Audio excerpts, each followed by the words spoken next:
Десет километри патишта на југоистокот се опфатени досега преку програмата за поврзување локални патишта, преку која што се обезбедени на ниво на држава 70 милиони евра. Во Радовиш се предвидени близу 3 километри, 2,5 километри во Богданци, исто толку во Василево, во општина Конча 1 километар и околу 900 метри во Гевгелија.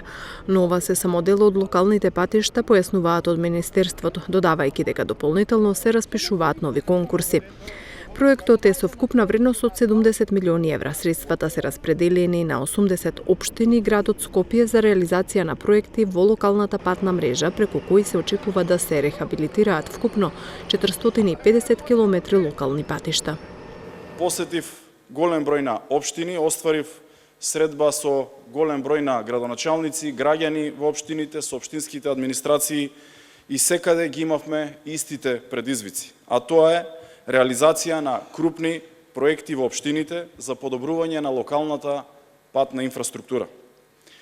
Сите се согласивме дека оправданоста на овој проект е огромна и даваме подршка за продолжување со реализација. Рехабилитацијата на локалната патна мрежа, верувам ќе се сложите, е прв и основен приоритет на граѓаните, многу важен за развојот на економијата, но и подобрување на безбедноста во сообраќајот. Токму преку овој проект ги нудиме и ги обезбедуваме сите овие клучни приоритети за нашите граѓани.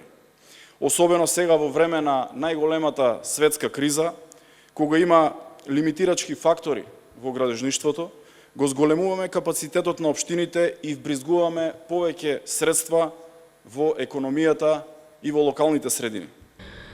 Досега инвестирани се 23 милиони евра за изградба и реконструкција на 93 локални улици во 44 општини во град Скопје во рамки на проектот за поврзување со локални патишта во општините, што се реализира преку Министерството за транспорт и врски со поддршка на Светска банка. Бочварски потенцираше дека во општините каде веќе се реализира проектот, резултатите се видливи преку нови реконструирани безбедни улици кои, како што рече, придонесуваат за поквалитетен живот на граѓаните и развој на општините. Исто така, потенцираат дека до крајот на годината ќе бидат објавени уште неколку јавни повици, каде ќе бидат опфатени вкупно 160 километри локална патна мрежа во општините.